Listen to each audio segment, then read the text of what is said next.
పరమేశ్వరుడు ఈ ప్రపంచంలో ఎవరిని ఎందుకు సృష్టిస్తాడు అన్నదానికి ఏదో ఒక హేతు ఉంటుంది. ఎందుచేత అంటే ఆయన సృష్టి యందు అయోమయం ఉండదు. వికసనము అని సృష్టి యందు చాలా స్పష్టమైనటువంటి అవగాహనతో ఒక వ్యూహంతో ఈశ్వరుడు ఈ సృష్టి కార్యక్రమాన్ని నిర్వహణ చేస్తూ ఉంటాడు. అందుచేత ఈ ప్రపంచంలోకి వచ్చేటటువంటి ప్రతి జీవి కూడా ఏదో ఒక విషయం కోసమే వస్తూ ఉంటారు. ఆయా జీవుల యొక్క పూర్వజన్మలలో చేసినటువంటి పాపపుణ్యాల్ని దృష్టిలో పెట్టుకుని సుఖదుఖములుగా నిర్ణయం చేసి ఈ జన్మలో ఇలా అనుభవించవలసి ఉంటుంది అని ఈశ్వరుడు వాళ్ళని తీసుకొస్తాడు. అందుకే భగవాన్ రమణులు 1కి 10 మాటలు ఒకటే మాట చెప్తూ ఉండేవారు. ఎవరు ఎన్ని చేసినా జరగవలసినది జరుగుతూ ఉంటుంది అంటుండేవారు. కారణం ఏమిటంటే అదే పరమాచార్య స్వామి వారు కూడా తరచుగా అంటూ ఉండేవారు. ఒక వ్యక్తి ఈ దుఃఖాన్ని ఈ జన్మలో ఇలా అనుభవించాలి అని ఈశ్వరుడు నిర్ణయం చేస్తే అది అలాగే జరుగుతుంది. కానీ ఏ వ్యక్తి జీవితానికి పరమార్థం లేకపోవడం అన్నది ఉండదు. కారణం ఏమి అంటే బుద్ధి అని ఒకటి ఇస్తాడు. ఆ బుద్ధిని సక్రమంగా వినియోగించుకున్న నాడు బాహ్యంలో అందరికీ అబ్బా ఎంత కష్టంతో కూడుకున్న జీవితమో అనిపించినటువంటి వ్యక్తి అద్భుతమైనటువంటి స్థితిని పొంది మళ్లీ పునరావృత్తిని పొందవలసిన అవసరం లేనటువంటి శాశ్వతమైన శివసాయుధ్య స్థితిని పొందడానికి కూడా అవకాశం ఏర్పడుతుంది. ఇది నిరూపణం చేసేటటువంటి ఒక అద్భుతమైనటువంటి వ్యక్తి యొక్క గాథ భగవాన్ రమణుల జీవితంతో ముడిపడింది. సూరి నాగమ్మ గారని ఆధునిక కాలంలో భగవాన్ రమణ మహర్షి యొక్క తత్వాన్ని తెలుసుకోవాలి అనుకున్న వాళ్ళందరూ కూడా తప్పకుండా చదివేటటువంటి గ్రంథాలు 2 ఉంటాయి. ఒకటి శ్రీ రమణలీల అని కృష్ణ భిక్షు అన్న ఆయన రచన చేశారు. చాలా అద్భుతమైనటువంటి గ్రంథం. అలాగే సూరి నాగమ్మ గారి లేఖలు. ఆవిడ పుట్టుకతో నిజంగా అయ్య బాబోయ్ ఇన్ని కష్టాలా ఒక్క మనిషికి అనిపిస్తుంది. అసలు ఈవిడ కష్టాలు అనుభవించడానికే పుట్టిందా అన్నట్టుగా పుట్టారు ఆవిడ మహాతల్లి.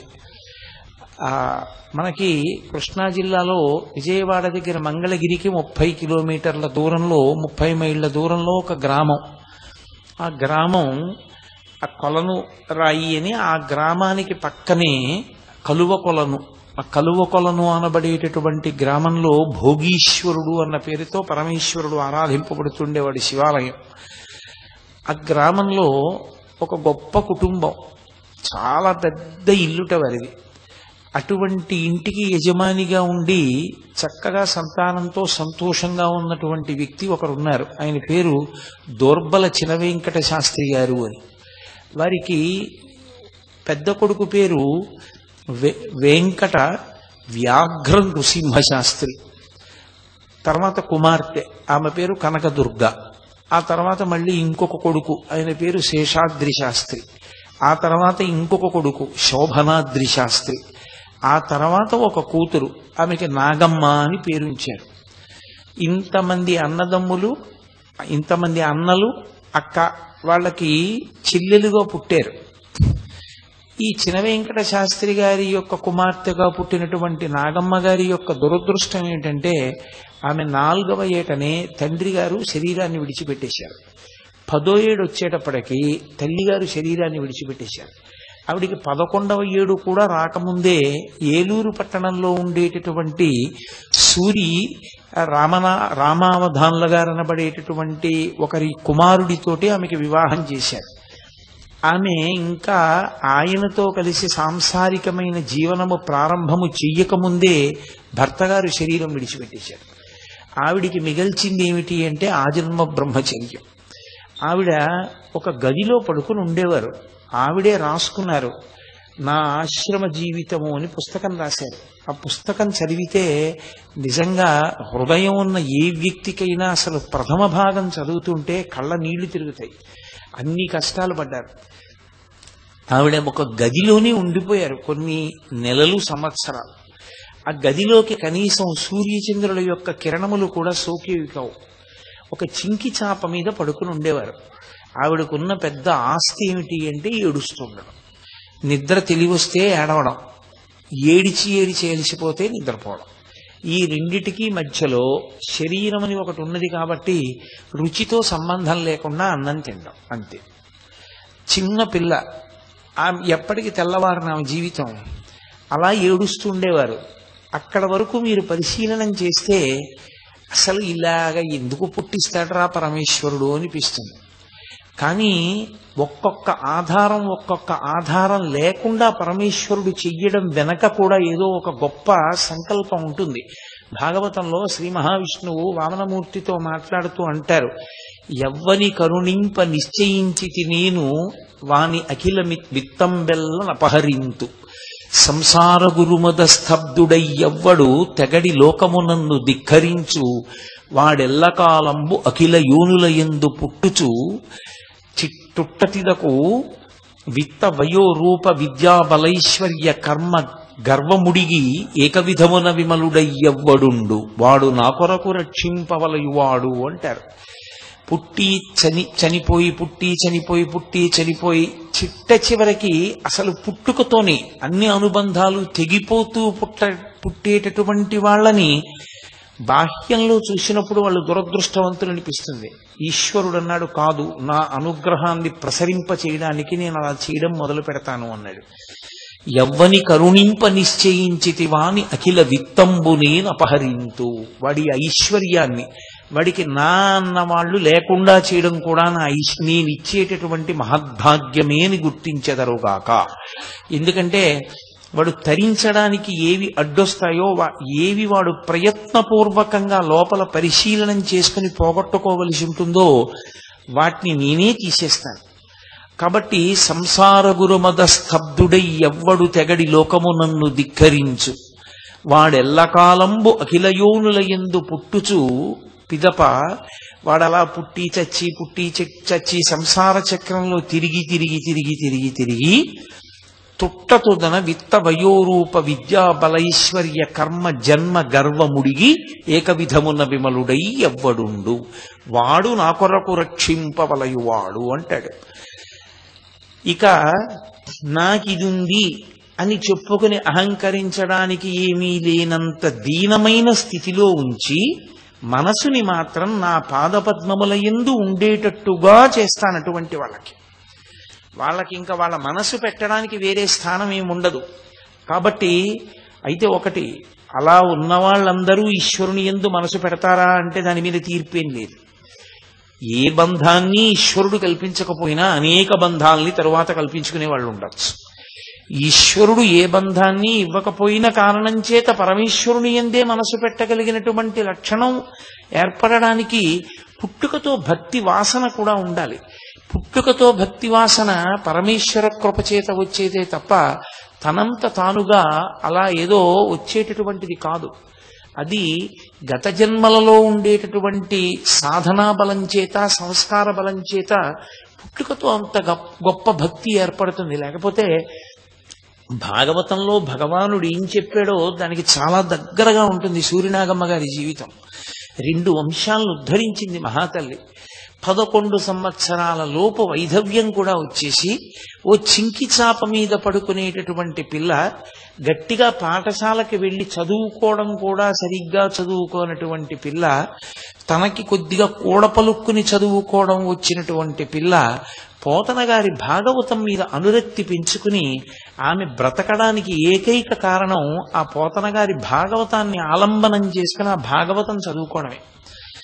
భాగవతాన్ని అంత బాగా చదువుకుంది. అసలు యథార్థమునకు కష్టమనేటటువంటిది వైరాగ్యమునందు ఊంచుకోవడానికి ఒక గొప్ప సాధనమవుతుంది. దాన్ని పండించుకోగలిగినటువంటి వాడికి, నిరంతర సుఖాపేక్ష భోగాపేక్ష ఉన్నటువంటి వాడికి అది పెద్ద వైఫల్యంలా కనపడి అలా తన కోరుకున్నది తనకి దొరకకపోవడం ఒక పెద్ద ఏదో ప్రమాదకరమైనటువంటి విషయంగా భావన చేసి ఇంకా కుంగిపోవడానికి పనికొస్తుంది.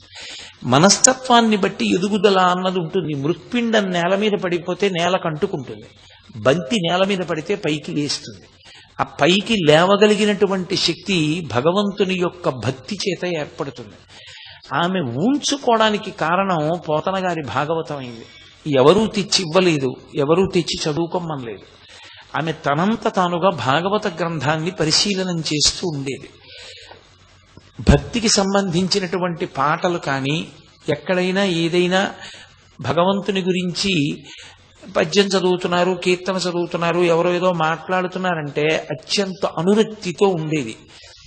ఆమె కేవలం భగవద్భక్తిలో మునక వేసి ఏదో ఒక 4 మంచి పనులు చెయ్యాలి అని ఓ నది ఒడ్డుకెళ్ళి స్నానం చేసి దీపం పెట్టిన, ఓ దేవాలయంలో దర్శనం చేసుకోవడానికి వెళ్ళిన, ఆమె బంధువు మంగళగిరిలో ఉండేవారు, ఆవిడ అన్నదానం చేసేవారట. ఆవిడ అన్నదానం చేసేటప్పుడు 500 మందికని వండితే 2000 మంది భోజనానికి వస్తే ఆవిడ ఆ అన్న కూటానికి అంతటికీ కూడా ప్రదక్షిణం చేసి హారతిచ్చి నమస్కరించేది నరసింహస్వామికి. అది 2000 మంది కడుపు నిండా తినడానికి సరిపోయేది.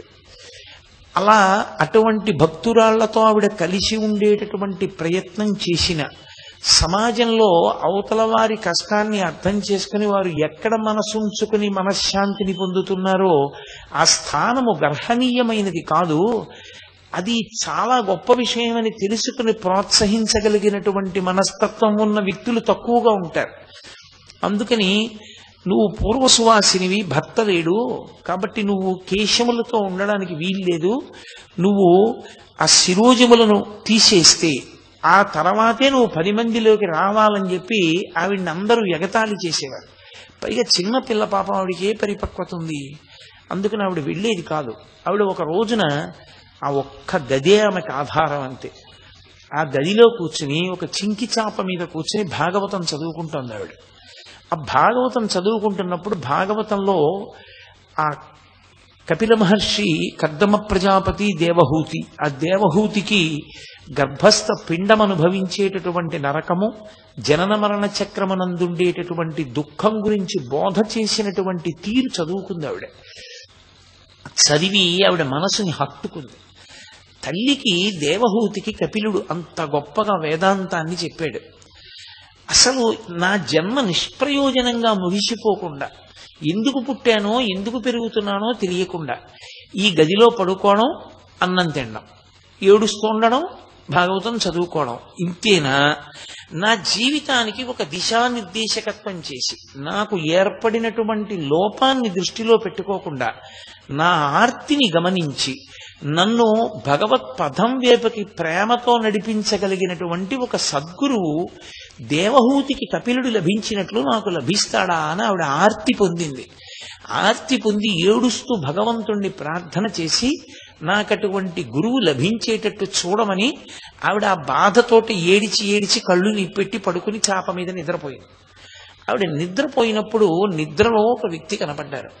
ఆయన కేవలం ఒక తెల్లటి కౌపీనం పెట్టుకుని ఒక బండరాతి మీద కూర్చుని ఒక కాలు మడిచి ఒక కాలు కిందకి పెట్టి ఓ చేతికర్రను ఒక దాన్ని ఆ బండరాతికి తగల్చి ఉంచి ఒక చేతిని ఇలా రాతి మీద పెట్టి అమృత దృక్కుల వంటి కరుణామయమైనటువంటి చూపులతో ఆవిడ వంక చూస్తున్నారు. ఆయన ఏం మాట్లాడలేదు.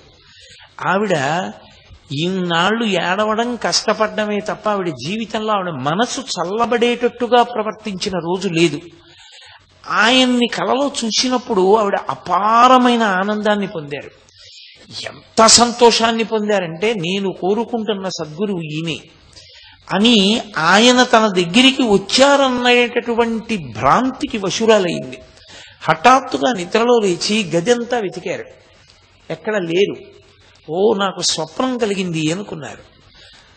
మళ్ళీ జీవితం యథాప్రకారం కొన్నాళ్లు పోయిన తర్వాత ఆమె యొక్క అన్నలు ఆమెని వెంకటాచల క్షేత్రానికి తీసుకెడతాము అన్నారు. సరే, ఏదో పుణ్యక్షేత్ర దర్శనం చేస్తే కొంత మనసు మారుతుంది, ఈశ్వర దర్శనమునందు నాకు అనురక్తి ఉంది కాబట్టి వస్తాను అన్నారు. కలిసి బయలుదేరారు. తిరుపతి పట్టణానికి వెళ్లే ముందు చెన్నై వెళ్లారు. తీరా మద్రాసు పట్టణానికి వెళ్ళిన తర్వాత వాళ్ళ దగ్గర బంధువులు ఎవరో మరణించారని ఒక తంతి వచ్చింది. దాంతో వాళ్ళు తిరుపతి వెళ్లకుండా వెనక్కి వచ్చేసారు.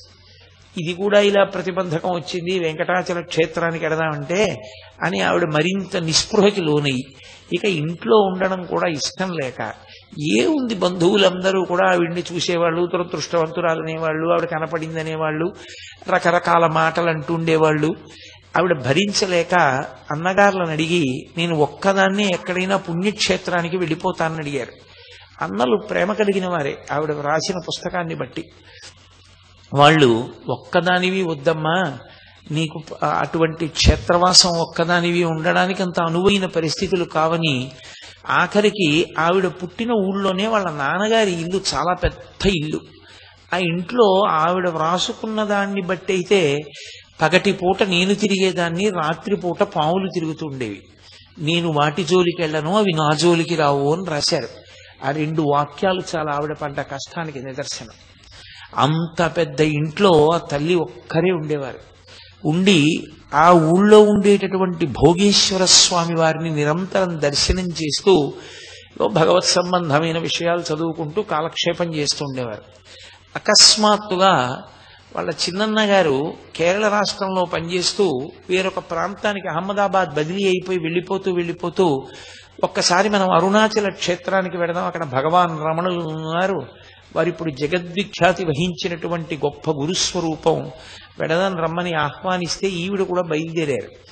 అందరూ కలిసి తిరువణ్ణామలై వెళ్ళారు. తిరువణ్ణామలై వెళ్ళి ఈవిడ రమణ మహర్షి యొక్క దర్శనానికి వెళ్ళాలి. కానీ అప్పుడు కూడా ఈవిడ మనస్సు పూర్తిగా నిలబడలేదు. సరే తిరిగి వెళ్ళిపోయారు. వెళ్ళిపోయిన తర్వాత తిరువణ్ణామలై వెడతాను అని అడిగితే ఎవరు సహకరించలేదు వెళ్ళడానికి. ఒక్కతినే వెళ్ళమన్నారు అన్నగారు. ఎప్పుడు ఒక్కతే ఆవిడ వెళ్ళిన పాపానికి పోలేదు, తెలియదు ఆవిడకి ఏమీ. సరే అలాగే ట్రైన్లో రిజర్వేషన్ చేయించారు, ఆవిడ ఎక్కారు.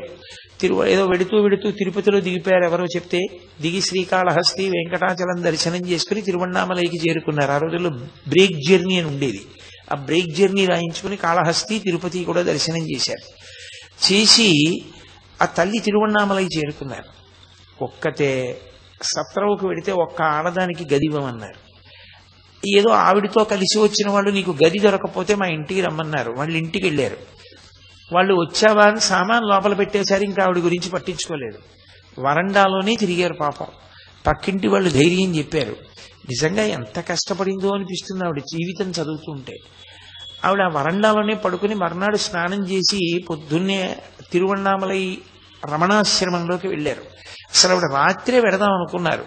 చీకటి పడిపోయిన తర్వాత 6, 7 దాటిపోయిన తర్వాత ఇక స్త్రీలకి ప్రవేశం లేదు ఆశ్రమంలో, ఉండనివ్వరు అన్నారు. అంటే మహాతల్లి పొద్దున్నే వెళ్ళారు లోపలికి. భగవాన్ లేరప్పటికి కొండ మీదకి వెళ్ళారు. వస్తారు, కూర్చోమన్నారు. ఆవిడకి తెలిసిన బంధువులు ఉన్నారు, కూర్చున్నారు. కొంతసేపు ఆగి రమణ మహర్షి తిరిగి వచ్చారు. వారు ఎక్కువ మాట్లాడేవారు కాదు. ఆయన ఒక రాతి సోఫాలో పడుకున్నారు. పడుకుంటే ఈ సూర్యనాగమ్మ గారు అక్కడే కూర్చుని రమణుల వంక చూస్తున్నారు. రమణులు ఆవిడ వంక తదేకంగా చూశారు. గతంలో ఆవిడికి స్వప్నంలో వచ్చినప్పుడు చూసినటువంటి సద్గురువు యొక్క చూపులకు ఆవిడ ఎటువంటి ప్రశాంతతని పొందారో అటువంటి ప్రశాంతతని పొందారు. విచిత్రం ఏమిటంటే రమణ మహర్షి శరీరం పడిపోయే పర్యంతము మధ్య మధ్యలో అన్నగారుల ఇంటికి అప్పుడప్పుడు వెళ్ళి రావడమే తప్ప ఆవిడ అరుణాచలంలోనే ఉండిపోయారు. అరుణాచలంలోనే ఉండిపోయినా రమణ మహర్షి ఆమెను ఎప్పుడు నీ భర్త పోయాడు, నువ్వు ఒక్కదానివే ఉంటున్నావు అన్న మాట ఆయన తేలేదు. ఆవిడ్ని భగవంతుడి వైపుకి ఎలా నడిపించాలో అలా జాగ్రత్తగా ఆయన ఎప్పుడెప్పుడు ఏ మాట మాట్లాడాలో ఆ మాట మాట్లాడుతూ ఆవిడ్ని నడిపించారు. ఆవిడ జీవితం ఎంత సార్థక్యాన్ని పొందిందంటే ఒకానొకప్పుడు ఆవిడ ఒక పత్రికకి వ్యాసాలు రాసేవారు. ఆ తర్వాత మానేశారు. ఆ పత్రిక వస్తే దాని అడ్రస్ రమణాశ్రమానికి ఇస్తే ఆ పత్రిక వచ్చింది. ఇది ఎలా వచ్చిందని అడిగారు. నేను గతంలో వ్యాసాలు రాశాను, ఆ పత్రికే వచ్చింది ఇక్కడికి ఏం చెప్పారు. అకస్మాత్తుగా రమణ మహర్షి నోటి వెంట ఒక మాట వచ్చింది. భగవానుల నోటి వెంట వచ్చిన మాట ఎందుకు వ్యర్థమైపోతుంది? ఆయన నోటి వెంట వచ్చింది అంటే అంతే. ఇంకా ఆయన పక్కనున్న వాళ్ళని పిలిచి ఈమె పత్రికలకు విషయదానం చేస్తుందో అన్నారు. ఆవిడ తెల్లబోయారు. ఏమిటి పత్రికలకు విషయదానం చేస్తుంది అంటున్నారు నన్ను అనుకున్నారు. కానీ ఇప్పుడు నేను మొత్తం ఆ చరిత్ర అంతా చెప్పడం కుదిరే విషయం కాదు. తదనంతర కాలంలో సూర్యనాగమ్మ గారు ఈ దేశానికి కాదు ప్రపంచానికే ఒక మహోపకారం చేశారు. ఆవిడ రమణ మహర్షి ఆశ్రమంలో కూర్చుని అసలు భగవానులు నోరు విప్పి మాట్లాడేదే బహు తక్కువ. ఆయన మాట్లాడిన ప్రతి మాట వెనక ఏదో సందేశం ఉండేది. ఆయన ఎప్పుడెప్పుడు నోరు విప్పి వచ్చిన వాళ్లతో ఏ మాట మాట్లాడినా ఆవిడ వెంటనే దాన్ని ఉత్తరం వ్రాసి వాళ్ళ అన్నగారికి పంపిస్తుండేవారు. వాళ్ళ అన్నగారు ఈ ఉత్తరాలన్నీ దాచి రమణులు ఎప్పుడెప్పుడు ఏ మాటలు మాట్లాడారో ఆ మాటలన్నింటినీ సూరినాగమ్మ లేఖలు అన్న పేరుతో పుస్తకంగా ప్రచురించారు. అది ప్రథమ భాగం, ద్వితీయ భాగం, తృతీయ భాగం, చతుర్థ భాగం అని 4 భాగాలుగా ముద్రణ పొందింది. నిజంగా ఆవిడ రచనా శైలి చూస్తే ఎంత అద్భుతంగా ఉంటుందో. మీరు రమణాశ్రమ లేఖలు చదువుతుంటే మీరు రమణ మహర్షి శరీరంతో ఉన్న రోజుల్లో నిజంగా తిరువణ్ణామలైలో రమణ మహర్షి ఆశ్రమంలో కూర్చున్నటువంటి అనుభూతిని పొందుతారు. ఎన్ని విషయాలకు అందులో పరిష్కారాలు లభిస్తాయి. రమణుల దగ్గరికి రకరకాల వ్యక్తులు వస్తుండేవారు, రకరకాల ప్రశ్నలు అడుగుతుండేవారు. అన్నిటికీ కూడా ఆయా వ్యక్తులకు ఆయా వ్యక్తులు ఉన్న ఆశ్రమానికి తగిన రీతిలో ఆయన జవాబు చెప్తుండేవారు. ఎప్పుడెప్పుడు రమణ మహర్షి ఏ జవాబు చెప్పారో దాన్ని ఒక్క అక్షరం కూడా విడిచిపెట్టకుండా అంత జాగ్రత్తగా ఆవిడ ఉత్తరం రాసి అన్నగారికి పంపారు. ఆ అన్నగారు అంత శ్రద్ధగాను దాచారు. దానివల్ల రమణ మహర్షి నోరు విప్పడం అనేటటువంటిది కావ్యకంఠ గణపతి ముని వలన సాధ్యమైతే, నోరు విప్పి రమణ మహర్షి ఎప్పుడెప్పుడు ఏం మాట్లాడారు అన్నది ప్రతిరోజు తేదీ సమయంతో సహా ఆయా సందర్భాలు ఆయన మాట్లాడిన మాటలు ప్రపంచానికి అందడానికి ప్రధానమైన కారకురాలు సూరినాగమ్మ గారు. ఆ తల్లి రమణుల యొక్క సేవలో రమణ మహర్షిని గురువుగా స్వీకరించి అభ్యున్నతి మార్గంలో ప్రయాణం చేసి తన జీవితాన్ని తరింప చేసుకున్నారు. రమణ మహర్షి శరీరం పడిపోయేటటువంటి సమయంలో ఒక చిన్న గదిలో ఉన్నారు. ఆయన పక్కనే ఓ చిన్న స్నానాల గది ఒకటి ఉండేది. మీరందరూ చూసి ఉంటారు, అరుణాచలం వెళ్ళిన వాళ్ళు ఆ రమణాశ్రమంలో చాలా చిన్న గది, ఆ చిన్న గదిలోనే ఆయన శరీరాన్ని విడిచిపెట్టే పర్యంతము పడుకున్నారు. ఆ గదిలో పడుకుని ఉన్నప్పుడు ఆఖరణ ఆయన ఇంకా శరీరం విడిచిపెట్టేస్తారన్న రోజున కొన్ని వేల మంది వచ్చేశారు ఆయన దర్శనానికి. ఇంతమంది వస్తే దర్శనం కష్టమని వీళ్ళందరినీ కూడా ఒక వరుస క్రమంలో నిలబెడుతున్నారు పోలీసులు. కాబట్టి ఆవిడికి దర్శనం చేసేటటువంటి అవకాశం కూడా లేదు. ఇంకా ఆఖరణ బాగా ఎత్తుగా ఉన్న ప్రదేశం మీదకి ఎక్కి నిలబడి చూస్తున్నారు ఆవిడ గదిలోకి. భగవాన్, నా జీవితంలో ఎన్నో పర్యాయాలు మీ దగ్గర కూర్చుని మీరు చెప్పిన మాటలు విన్నాను, ఎన్నో పర్యాయాలు ఆ మాటలన్నీ వ్రాసుకున్నాను. శాంతి లేని జీవితంలో శాంతిని పొంది భగవంతుని వైపుకి ప్రస్థానం చేశాను. ఇక మీ యొక్క కరుణాపూరితమైనటువంటి చూపులు మా మీద ప్రసరించే అవకాశం లేదా, ఒక్కసారి చూడలేరా అని ఆవిడ అంత దూరంలో నిలబడి సంకల్పం చేశారు. మహానుభావుడు, అంతటా నిండిపోయినటువంటి బ్రహ్మతత్వాన్ని పొందిన వ్యక్తి కనుక తన శరీరాన్ని కూర్చోపెట్టమని సూరినాగమ్మ గారు ఎటువైపు ఉన్నారో అటువైపుకి తల తిప్పి కళ్ళు విప్పి ఒక్కసారి చూశారు ఆవిడ వంక. ఆశ్చర్యం ఏంటంటే అప్పటి వరకు ఎన్ని మార్లో ఆవిడ మీ శక్తితో మీ అనారోగ్యాన్ని కుదుర్చుకుని బ్రతకండి అని కోరిన వ్యక్తి రమణ మహర్షి యొక్క శరీరం పొందుతున్నటువంటి ఖేదాన్ని చూసి, ఆయన ఎంత కష్టపడుతున్నారో ఆ శరీరంతో చూసి, వద్దు భగవన్, మా స్వార్థం కోసం మిమ్మల్ని శరీరంతో ఉండమని అడగలేం. ఆ శరీరం పడుతున్నటువంటి క్లేశాన్ని ఎలా తట్టుకుంటున్నారో అర్థం కావట్లేదు. ఇక వద్దు భగవన్, మీరు నిష్క్రమించండి, శరీరాన్ని విడిచిపెట్టి అంతటా నిండి మీరెప్పుడు ఉంటారు, ఇక ఆ శరీరాన్ని వదిలిపెట్టేసేయండి అన్నారు. ఆవిడ అలా ప్రార్థన చేసి చెయ్యగానే భగవానుల కనురెప్పలు మూతపడ్డాయి. అంతే, ఆయన శరీరంలోంచి జ్యోతి బయటికి వెళ్ళిపోయింది. ఆఖరణ కూడా సూరినాగమ్మ గారి యొక్క ప్రార్థనని మన్నించారు రమణ మహర్షి. అంతటి భక్తి తత్పరత కలిగి ఒక గురువుని ఒక శిష్యుడు ఎంత భక్తితో అనుగమించవలసి ఉంటుందో లోకానికి నిరూపణం చేసినటువంటి సాధ్వీమణి సూరినాగమ్మ గారు. ఎన్నో పుస్తకాలున్నాయి ప్రపంచ సాహిత్యంలో, కానీ ఆవిడ యొక్క పుస్తకాల్లాంటి పుస్తకాలు మాత్రం ప్రపంచ వాంగ్మయంలో మీకు దొరకవు. ఎందుచేతనంటే ఆవిడ కేవలం తను కూర్చుని వినడం కాదు, ఆవిడికి ఒకానొకప్పుడు ఒక పత్రిక యజమాని ఉత్తరం రాశాడు. అమ్మా, కాళ్ళు ఉండి కుంటి వాళ్ళం, మేము వచ్చి రమణాశ్రమంలో కూర్చోవట్లేదు, కన్నులుండి గుడ్డివాళ్ళం, భగవాన్ రమణుల దర్శనం చెయ్యట్లేదు. అలాంటి మాకు ఆవిడికి ఏ బంధం లేకపోవడాన్ని ఆవిడ అంత సద్వినియోగం చేసుకున్నారు. రమణుల దగ్గర కూర్చోవడం, ఆధ్యాత్మిక గ్రంథాలు చదువుకుంటూ ఉండడం, ఆయన ఏది మాట్లాడినా అంత జాగ్రత్తగా వినడం, దాన్నంతటినీ కూడా లేఖగా వ్రాయడం. దాని వలన ఏమైందో తెలుసా? నేను నోటితో చెప్తే మీకు అర్థం కాదు. మీరు నిజంగా రమణాశ్రమ లేఖలు పుస్తకం చదవండి. ఇక్కడ ఉన్న వాళ్ళల్లో చాలా మంది చదివి ఉన్నారు అని నేను అనుకుంటున్నాను. ఈ ముందున్న వాళ్ళల్లో ఎవరైనా చదివారా రమణాశ్రమ లేఖలు? రమణాశ్రమ లేఖలు పుస్తకాన్ని మీరు చదివితే అసలు మీరు ఒక రకమైనటువంటి అద్భుతమైన వాతావరణంలోకి ప్రవేశిస్తారు. రమణాశ్రమ లేఖలు చదువుతున్నప్పుడు ఆవిడ ఎంత అద్భుతమైన రచన చేశారంటే, మీరు కొంతకాలం భగవాన్ రమణులతో కలిసి ఉంటారు. ఆమె ఆయన గోశాలలోకి ప్రవేశించడం, ఆయన ఆ హాల్లోకి ప్రవేశించడం, ఆయన సోఫాలో కూర్చోవడం, ఆయనని వచ్చినటువంటి వాళ్ళు ప్రశ్నలు అడగడం, ఆయన జవాబు చెప్పడం, గంట కొట్టినప్పుడు ఆయన లేవడం, ఆయన కారుణ్యం, ఆయన సమత్వ దృష్టి, ఆయన ఎంత సిద్ధాంతానికి కట్టుబడినటువంటి జీవనమో, ఆయన ఎంత నిస్సంగియో, అసలు శరీరం మీద ఎంత భ్రాంతి లేనటువంటి జీవితాన్ని ఆయన గడిపేవారో. మహాతల్లి తేదీలు వేస్తూ ఆవిడ చేసినటువంటి ఆ రచన మీరు చదువుతుంటే, మీరు సూర్యనాగమ్మ గారి లేఖల పుస్తకం చదువుతున్నానన్న భావన మీకుండదు. మీరు రమణాశ్రమంలోనే కూర్చున్నారు అనుకుంటారు.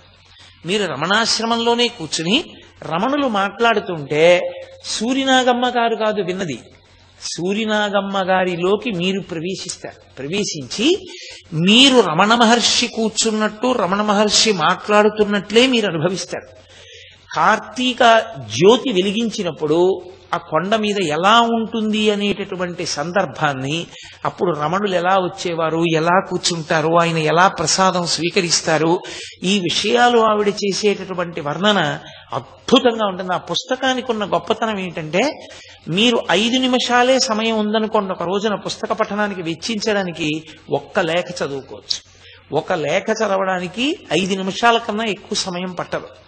ఒక్క లేఖ మీరు చదివితే అది మీ హృదయం మీద నాటుకుపోతుంది. అసలు నా ఆశ్రమ జీవితము అన్న సూర్యనాగమ్మ గారి పుస్తకం చదివితే అద్భుతం. నేనైతే అందరికీ ఏం చెప్తానంటే, సూర్యనాగమ్మ గారి లేఖలన్న పుస్తకం ఇంట్లో లేకపోయినా, సూర్యనాగమ్మ గారి లేఖల పుస్తకాన్ని చదవకపోయినా, తెలుగువాడిగా పుట్టి ఆధ్యాత్మిక జీవనంలో అసలు ఏదో తెలుసుకోవాలనేటటువంటి జిజ్ఞాసు ఆ పుస్తకం లేకపోయినా చదవకపోయినా వాడు జీవితంలో మహద్భాగ్యాన్ని కోల్పోయినట్టే. అందున ఇప్పటికైనా చదవనటువంటి వాళ్ళు ఆ పుస్తకాన్ని చదివేటటువంటి ప్రయత్నం చేయకపోతే కారణజన్ముడై కేవలం మన కొరకు మాత్రమే మాట్లాడడం తప్ప తన కొరకు అని ఒక మాట కూడా జీవితంలో మాట్లాడలేదు. ఎప్పుడు ఆయన నోరు విప్పి మాట్లాడినా సందేశమే. జీవితంలో ప్రతి మాట సందేశమే తప్ప ఒక్క మాట పొల్లు మాట లేనటువంటి వ్యక్తి రమణ మహర్షి. ఒక్క మాట పొల్లు మాట ఉండదు. ఆయన నోటి వెంట వచ్చిన ఏ మాట మీరు చదవండి, ఒక మహాజ్ఞాని మాట్లాడుతుంటే ఎలా ఉంటుందో మీకు అర్థం అవుతుంది. ఏదో భక్తుల్ని కూర్చోబెట్టి సందేశాలు ఇవ్వడం కాదు, యథాలాపంగా మాట్లాడతారు ఆయన. యథాలాపంగా ఎవరో ఇద్దరు మాట్లాడుకుంటుంటే మధ్యలో ఆయన జోక్యం చేసుకుని ఒక మాట అంటారు. ఆయన జోక్యం చేసుకుని మధ్యలో చెప్పిన ఒక్క మాట మీరు వింటే నన్ను మీరు నమ్మండి. మీతో నేను ఒక మాట చెప్తాను. ఉదయం మీరు కడుపు నిండా పలహారం చేసేసారనుకోండి, మధ్యాహ్నం 2 వరకు ఆకలి ఎలా వేయదు.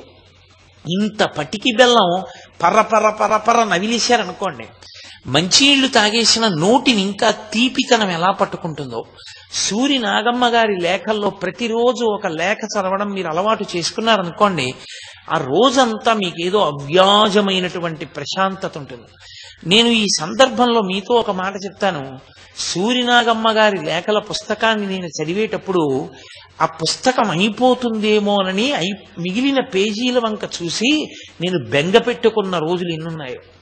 ఏదో మంచి ప్రసాదం దొరికితే దాన్ని బాగా అనుభవించి తిన్నట్టు, నాకు చదివేయాలని ఉన్నా కూడా నిగ్రహించుకుని ఏదో ఒక్క పుట చదివి ఇక చదవకుండా ఆప్చేసేవాడిని. అయిపోతుందేమో అని. బహుశా మీకు నేను ఒక యథార్థం చెప్తున్నాను.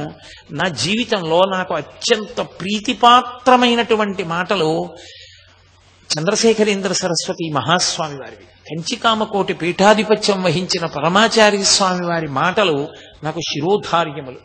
వారంటే నాకున్నది ఎనలేని భక్తి.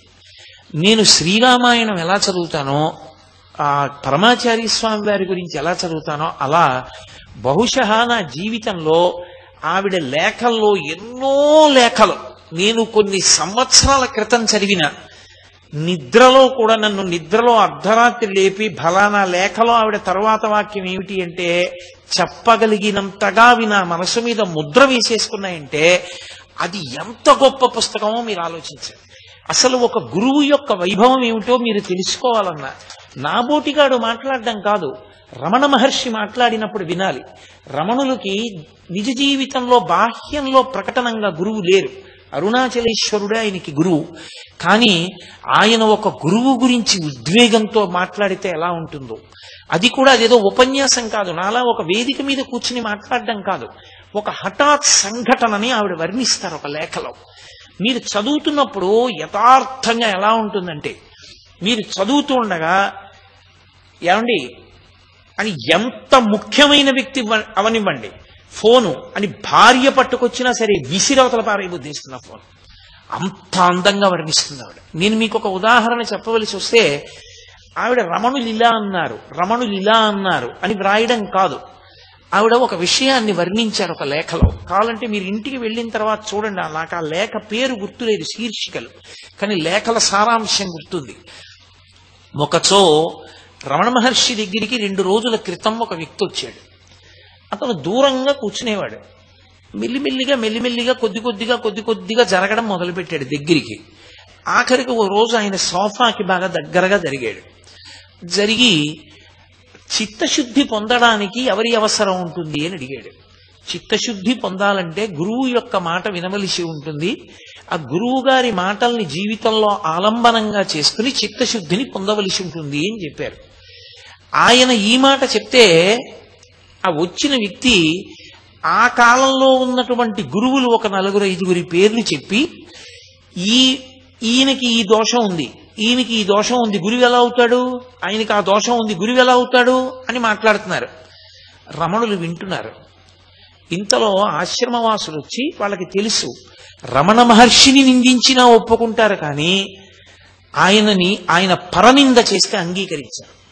రమణ మహర్షి సమక్షంలో అలా నింద చేస్తుంటే ఆయనకి కోపం వస్తుందేమోనని వెంటనే వచ్చినటువంటి ఆశ్రమవాసులు భగవాన్ ఎదురుగుండా అలా ప్రసంగించకూడదు, మీరు వెళ్ళిపోండి ఇక్కడి నుంచి అన్నారు. వెంటనే రమణులు అన్నారు, ఉండండి, ఎందుకు ఆయన్ని పంపించేస్తారు? యథాతథంగా ఆవిడ ఆ మాటలు విని మళ్లీ దాన్ని యథాతథంగా వ్రాసేశారు అన్నయ్య గారికి లేఖ. ఎందుకు ఆయన్ని పంపిస్తారు? 2 రోజుల నుంచి గమనిస్తున్నాను. దూరంగా కూర్చున్నాడు. నిన్నొక ఆవిడ వచ్చి మాట్లాడడం చూశాడు. మెల్లిగా దగ్గరికి జరిగాడు. సోఫా దగ్గరికి వచ్చాడు. మూట విప్పాడు. లోపల ఉన్నవన్నీ బయట పెట్టాలిగా. గురువుని వెతుక్కోవయ్యా నేనంటే, సమర్థుడైన గురువు ఎక్కడున్నాడు లోకంలోని గురువులకి వంకలు పెడుతున్నాడు. మహానుభావుడు దత్తాత్రేయ స్వామి వారికి సముద్రం దగ్గరికి వెడితే తరంగంలో గురువు కనపడ్డాడు, ఒక పక్షిలో గురువు కనపడ్డాడు, వేశ్యలో గురువు కనపడ్డాడు, ఈయనకి మాత్రం లోకంలో గురువు కనపడలేదు అని గడ గడ గడ గడ గడ గడ గురువు యొక్క వైభవాన్నంతటినీ కూడా, ఇలాంటి వ్యక్తులకి గురువుల యొక్క వైభవం ఎక్కడ కనపడుతుంది? ఇవాళ ఇక్కడికి వచ్చాడు, రేపొద్దున్న ఇక్కడి నుంచి ఇంకో చోటు కడతాడు. వెళ్ళి ఆయనకేం తెలుసు, నేను అడిగితే ఏమీ చెప్పలేకపోయాడంటాడు. అక్కడ మాటలు ఇక్కడికి తీసుకొచ్చి చెప్తాడు. ఈయన జీవితంలో ఎలా వృద్ధిలోకి వస్తాడు? గురు వైభవం ఎప్పటికి అర్థం అవుతుంది అని ఆయన సరళంగా ఆ ఉద్వేగంతో మాట్లాడిన మాటలు ఏమున్నాయో అవి రమణులు ఇలా అన్నారు, రమణులు అలా అన్నారు అని కాకుండా, రమణుల మాటల్ని యథాతథంగా ఆవిడ వ్రాసేసి చిట్ట చివరికి ఒక నెమలి వచ్చి పెద్ద క్రంకణం చేస్తే తెచ్చిపెట్టుకున్న కోపమే తప్ప నిజమైన కోపం అయితే కదూ. తన సహజ స్థితిలో పరమ సంతోషంగా నెమలి వంక చూస్తే ఆ నెమలి దగ్గరికి వచ్చినప్పుడు దాన్ని తడిమి దానికి జీడిపప్పు పెట్టినటువంటి భగవానుల యొక్క విశేషంతో ఆవిడ లేఖ పూర్తి చేసి అన్నయ్యకి పోస్ట్ చేస్తారు. ఎన్ని ఉత్తరాలు ఆవిడ తేదీ వేసి రమణులు ఎప్పుడెప్పుడు ఏ సందర్భంలో ఏం మాట్లాడారు ఆ ఒక్క లేఖ మనం చదివామనుకోండి, గురువుల విషయంలో ఎలా బతకాలి, గురువుల విషయంలో ఎలా దోషం ఎంచకూడదు, మనం ఎలా గురువుని గౌరవించాలి. ఆయన ఒక్కొక్క చోట గురువు గారంటే ఎవరు అని అడుగుతారు, ఎంత అద్భుతమైన నిర్వచనం చెప్తారో. గురియే గురువు అంటారు. ఎంత అద్భుతమైన లేఖలంటే అవి. ఒక్కొక్కసారి ఆయన వచ్చిన వాళ్లతో మాట్లాడినవి కావు ఆ లేఖలు. ఎవరో ఒక ఆయన ఏదో అంతకు పూర్వం రాసిన పద్యం ఏదో పట్టుకొచ్చి ఏదో మాట్లాడుతూ ఆయన శంకరాచార్యులు వారు చేసినటువంటి స్తోత్రంలోంచి ఒక మాట అన్నాడు. ఏదో కౌపీనవంత కలు భాగ్యవంత అన్నారు శంకరాచార్యులు వారు. గోచీ పెట్టుకున్న వాడి కన్నా ఐశ్వర్యవంతుడు ఎవరి ప్రపంచంలో. శాంతి అంతా ఆయనకే ఉంది, ఎందుకంటే విషయవాసనలన్నీ విడిచిపెట్టేశాడు. ఎప్పుడు శాంతిగా ఆత్మయందు రమిస్తూ ఉంటాడు. అందుకని కౌపీనవంత కలు భాగ్యవంత అన్నారు శంకరులు. దాని గురించి అంటుంటే, మీ తువ్వాల గురించి అయ్యర్ గారు విషయం చెప్తుండేవాడు, ఏమిటది అన్నాడు ఆయన. అంటే అది వచ్చిన వాళ్ళకి సందేశం కాదు, భగవానులు నవ్వుతూ ఆ వచ్చిన అంతేవాసితో ఒక మాట చెప్పారు. అదా, నేను కొండ మీద విరూపాక్ష గుహలో ఉన్న రోజుల్లో ఒక విచిత్రం జరిగింది. మలయాళ దేశం నుంచి ఎవరో వచ్చో తువ్వాలు ఇచ్చారు. ఆయన తువ్వాలనేవారు కాదు, తుండు అనేవారు. ఓ తుండు ఇచ్చారు. ఆ తుండు అసలు వేసినప్పుడే దాని దారపోగులు అటు ఇటు చల్లుకుపోయి ఉన్నాయి. నేను అది పెట్టి దీన్ని తుడిచేవాడిని. నేను తుడుచుకునేవాడిని అనరైనా, దీన్ని తుడిచేవాడిని అంటారు. దీన్ని తుడిచేవాడిని. అది కొద్ది కాలంలోనే కన్నాలు పడిపోయింది. ఎవరైనా చూస్తే మళ్ళీ ఇంకో తుండిస్తానంటారు. ఎందుకు వచ్చిందని ఆయన 3 గంటలకి లేచేవారు. స్నానం చేసి దీన్ని తుడిచేసి ఎవరైనా చూస్తారని ఓ చెట్టు కొమ్మ మీద వేసి అది కొద్దిగా ఆరగానే ఉండ చుట్టి కన్నాలు కనపడకూడదని ఒక చెట్టు తొర్రలో పెట్టేవాడిని. కాలక్రమంలో అందులో నూలుపోగుల కన్నా కన్నాలే ఎక్కువైపోయాయి. ఆయనతో ఎంత సాన్నిహిత్యమో చూడండి. అక్కడ పశువులు కాసుకునేటటువంటి కోయ పిల్లాడోడు ఉండేవాడు. ఈయన రోజున దులుపుతున్నారు. వాడు పరిగెత్తుకొచ్చి ఎవరితో, భగవానులతో. వాడు అన్నాడు, ఎంత గొప్ప తుండండి, ఇన్ని కన్నాలు, గవర్నర్ గారు వస్తున్నారు, ఈ తుండు బహూకరిద్దాం, ఇస్తారేమిటి అన్నాడు. వాడు చిన్న పిల్లవాడు. ఆయన కోపం లేదు. మహాపురుషుల యొక్క మనస్సు పసిపిల్లవాడి మనస్సులో ఉంటుంది. అందుకే పసిహృదయం అంటారు. పసిహృదయానికి ఉన్న లక్షణం ఏంటంటే, నాన్నగారికి ఆజా పెట్టలేదని అప్పటికప్పుడు ఏడుస్తాడు. నాన్నగారు నాన్న ఇలారా అంటే మళ్ళీ విడిపోయి తొడ మీద కూర్చుంటాడు. వాళ్ళకి ఏ పట్టింపు ఉండదు. వాళ్ళు మనసులో అంత ఆర్ద్రతతో అంత ప్రేమతో ఉంటారు. కాబట్టి ఆ పిల్లవాడి వంక చూసి నవ్వి ఆయన దాన్ని ఉండ చుట్టి చెట్టు తొర్రలో దాచారు. చెట్టు తొర్రలో నేను దాచాను. ఆఖరికి ఒక రోజున అయ్యర్ దేని గురించో వెతుకుతూ చెట్టు తొర్రలో చెయ్యెట్టాడు. ఈ తువ్వాలు దొరికింది. తీసి చూశాడు. దాన్ని నిండా కన్నాలే. నా దగ్గరికి వచ్చి, భగవన్ ఎంత అన్యాయమైన పని, తుండు లేదని చెప్పకూడదా, మేము తుండే తేమా, ఇంత అన్యాయమా, దీంతో తుడుచుకుంటున్నారా మీరు అని చూపించాడు. ఏమయ్యా తుండు అలా ఉందంటావే, అన్ని 1000 కన్నాలున్నాయి, సహస్రాక్షుడు ఇంద్రుడు నాకు తుండయ్యాడయా అని పొంగిపోయాను ఆ రోజుల్లో అని ఒక చిరునవ్వు నవ్వి, అదేమి ఇంకొక విచిత్రం, ఆ రోజుల్లో ఒక్కటే కౌపీనం, ఆ ఒక్క కౌపీనం కన్నాలు పడిపోయింది.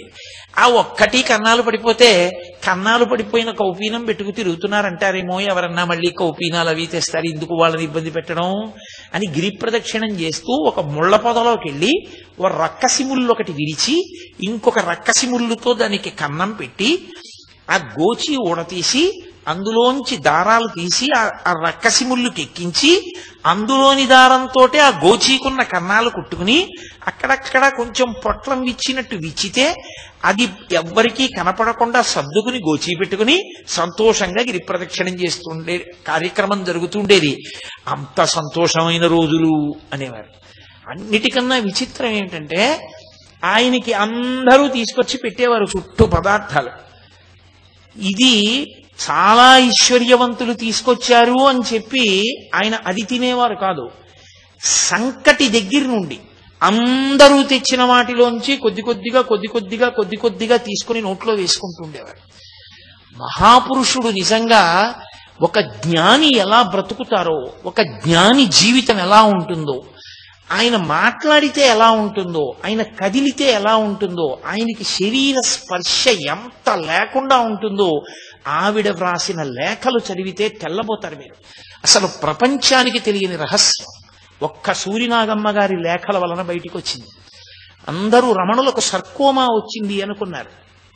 ఎన్ని ఆపరేషన్లు చేసినా సెలేసింది అది. ఆయనే శరీరాన్ని త్యజించారు. ఆయన పట్టించుకోలేదు. ఆయనే కావాలనుకుంటే శరీరాన్ని ఒకప్పుడు కామెర్లు తగ్గించుకున్నారు. ఆయన తగ్గించుకోగలరు. సూరి నాగమ్మ గారు ఎన్నో పర్యాయాలు అడిగారు, భగవన్ ఈ వ్యాధి తగ్గించుకోకూడదా అని. ఏదో అంటున్నారు చూద్దాం అనేవారంతే తప్ప పట్టించుకునేవారు కాదు. అంత నొప్పి, అంత బాధతోటి అసలు ఎన్నడూ బాధగా ఉందని కూడా అనేవారు కాదు. ఆ రాతి సోఫా మీద అలాగే చేయి పెట్టి కూర్చునేవారు. అలాంటి ఆయన ఒకప్పుడు మరుగుదొడ్డికి వెడుతూ వెడుతూ పడిపోయారు. పడిపోయినప్పుడు దెబ్బ తగిలి వెన్నుపూసల కింద ఉన్నటువంటి నరం తెగిపోయింది. ఆ నరం తెగిపోయినటువంటి కారణం చేత నిత్తురు కారిపోయి వారి గోచి అంతా తడిసిపోయింది. అసలు దాని పోటు ఇంకా అంతా ఇంత కాదుట. అసలు సాధారణంగా ఏం చెప్తారంటే, సర్కోమా కాని వస్తే అలా సెలవేసి బద్దలై నిత్తురు కారిపోతుంటే లోపల నీరసం, అంత నిత్తురు పోయి, దానికి తోడు విపరీతమైన పోటు, దానికి తోడు వెన్నుపూసలో నరం తెగిపోయింది, ఆ నడుము అంత పోటు. ఆయన కనీసం చాలా నిప్పిగా ఉంది అని ఎప్పుడూ అనేవారు కాదు. ఏమిటో ఇదేమో నిప్పెడుతుంది, ఇదేమో బాధపడుతుంది. డాక్టర్లను చూపించి వాళ్ళేమో తగ్గిస్తామంటారు, వాళ్ళు రేడియం సూదులు కట్టారు. ఇదేమో తగ్గనంటుంది, వాళ్ళేమో తగ్గిస్తానంటారు. చూస్తున్నాం తమాషా, ఎవరు గెలుస్తారో అనేవారు తప్ప ఇంత నిప్పెడుతోంది, నాకు నిప్పెడుతోంది అన్న మాట ఆయన ఎప్పుడు వాడలేదు. ఆయన నేను ఆత్మ, ఇది ఆత్మచేత ధరింపబడినది. సర్వకాలముల యందు ఆ సత్యమైనటువంటి నేను యందు మాత్రమే విహరిస్తుండేవారు ఆయన. అందుకే తరచుగా చెప్పేవారు, అద్దె కొంపలో ఉన్నవాళ్ళం అంటుండేవారు. అద్దె కొంపలో ఉన్న యజమాని ఎప్పుడు సొంత ఇల్లు కట్టుకుందామా అని చూస్తూ ఉంటాడు. సొంత ఇంట్లోకి వెళ్ళిపోయిన తర్వాత అమ్మయ్యా సొంత ఇంట్లోకి వచ్చేసానని ఎంత చిన్న ఇల్లైనా అందులో అణిగిపోతాడు. అణిగిపోయి సంతోషంతో, అణిగిపోవడం అంటే అందులో అంత సంతోషంతో ఇమిడిపోతాడు. అలా ఇది అద్దె కొంప. ఈ లోపల ఉన్నవాడు బయట కాపలా పెట్టుకుంటాడు ఎవరైనా వస్తారని. ఓ కుక్క బయట తిరుగుతున్నట్టే ఊపిరి తిరుగుతూ ఉంటుంది లోపలికి బయటికి. లోపల ఉన్నవాడు లోపల ఉంటాడు, ఏవీ లోపలికి రావు. బయటికి పోయేటప్పుడు ఈ కుక్కను కూడా పట్టుకుపోతాడు బయటికి.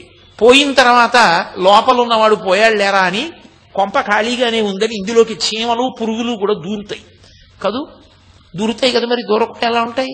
నేనే ఒకసారి ప్రత్యక్షంగా చూశా. మా అమ్మగారు శరీరం విడిచిపెట్టినప్పుడు ఆవిడ అంత్యేష్టి సంస్కారానికి శ్మశానానికి వెళ్ళి కూర్చొని పూజ చేస్తుంటే ఇంతంత పురుగులు నా తొడల కింద చేరి ఇలా నోళ్లు విప్పి ముట్టుకుంటున్నాయి.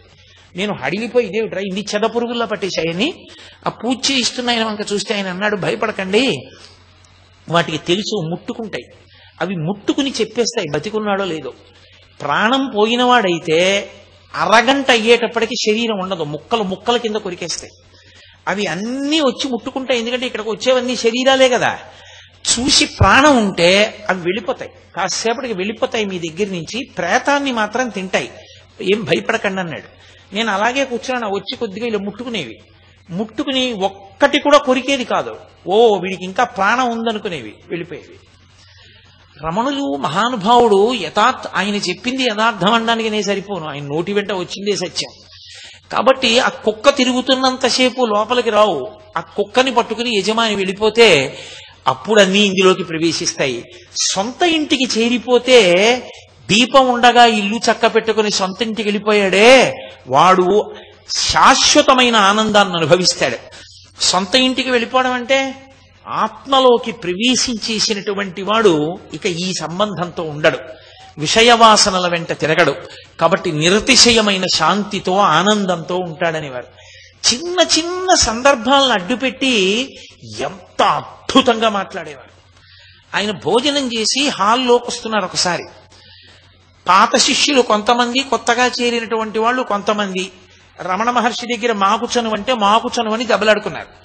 దెబ్బలాడుకుని భగవాన్ వచ్చిన తర్వాత అడుగుతాం, వీళ్ల పక్షం చెప్తే వాళ్ళు వెళ్ళిపోతారు, వాళ్ళ పక్షం చెప్తే వీళ్ళు వెళ్ళిపోతారు, సిద్ధపడిపోయారు. దెబ్బలాడుకుని కూర్చున్నారు. రమణులు రానే వచ్చారు భోజనం చేసి. తీరా వచ్చిన తర్వాత ఆయన లోపలికెడుతూ ఇలా చూశారు రెండు వర్గాల్ని. ఇంతలో వెనక ఓ కుక్క వచ్చింది ఆశ్రమంలోకి. ఆశ్రమంలో ముందు నుంచి ఉన్న కుక్కను తరిమింది. ఆ కుక్క అరుచుకుంటూ పారిపోయింది. ఆయన వెనక్కి తిరిగి అన్నారు, కుక్కలు కదూ, పాతవి కొత్తవి కలిసి ఉండలేవు, కొత్త వాటిని పాతవి తరుగుతాయి, పాత కొత్త భావనలతో దెబ్బలాడుకునేవి కుక్కలు అని లోపలికి వెళ్ళారు. ఇక మళ్ళీ ఎప్పుడు ఎవరు ప్రస్తావన తేలేదు. సర్వజ్ఞుడు మహానుభావుడు. ఒక కుక్క మీద అడ్డు పెట్టి ఎంత తత్వం చెప్పేవారు. ఒక నెమలి గురించి మాట్లాడితే ఆయన ఎంత అద్భుతంగా మాట్లాడేవారు. ఆయన మాట్లాడినటువంటి మాటలు ఎప్పుడెప్పుడు ఆయన ఏ మాట మాట్లాడారో ఆ మాటల్ని యథాతథంగా తీసుకొచ్చారు. ఒకప్పుడు నటనానంద స్వామి అని ఒక ఆయన రమణ మహర్షి దగ్గరికి వచ్చాడు. వచ్చి, నాకు మీలాగే ఈ శరీరం మీద భ్రాంతి పోయింది, సన్యాసం తీసుకుందాం అనుకుంటున్నాను, ఎందుకు వచ్చిన దిక్కుమాలిన శరీరం, ఇదేమైనా శాశ్వతమా ఏమైనా అన్నాడు. అలా సన్యాసం తీసుకోకూడదు, తగినంత పరిపక్వత లేకుండా కుదరదన్నారు రమణ మహర్షి. ఏమెందుకు కుదరదన్నాడు. అయ్యి మీరు తీసుకోవాలా, మీరు ఒడ్డును కూర్చోవాలా, మీరు సంతోషంగా ఉండాలా, మేము మాత్రం తీసుకోకూడదా అన్నాడు ఆగ్రహంతో. ఆయన అన్నారు, నేను తీసుకునేటప్పుడు ఎవరిని అడగలేదన్నాడు. పూర్తి వైరాగ్యంతో అరుణాచలం వచ్చేసారంతే తప్ప ఎవరిని అనుమతులు అడగలేదు. ఏమంటే నేను చాలా చికాగ్గా ఉంది, వైరాగ్యం వచ్చేసిందండి, ఏమిటండి శరీరం సన్యాసం తీసుకుంటానని నేను అనలేదు. రామకృష్ణ పరమహంస అంటుండేవారు, వైరాగ్య does not come drop by drop, it comes like a flood అనేవారు. వైరాగ్యం వస్తే ఒక పెద్ద ప్రవాహంలా వస్తుంది తప్ప వైరాగ్యం ఏదో బిందువుల కింద ఏం రాదు. బిందువుల కింద వస్తే వైరాగ్యమే కాదు. కాబట్టి నేను ఎవరి అనుమతి అడగలేదు అంటూ ఆయన ఒక మాట చెప్పారు.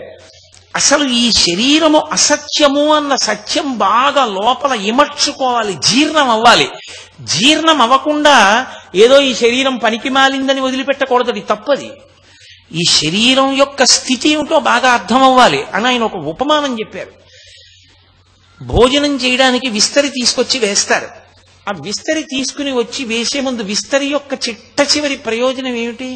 తీసుకెళ్లి పెంటకుప్ప మీద పారేయడమే. పెంటకుప్ప మీద పారేయడమే విస్తరి యొక్క ప్రయోజనం కనుక పట్టుకెళ్లి వెంటనే పడేస్తారా? పడేయరు.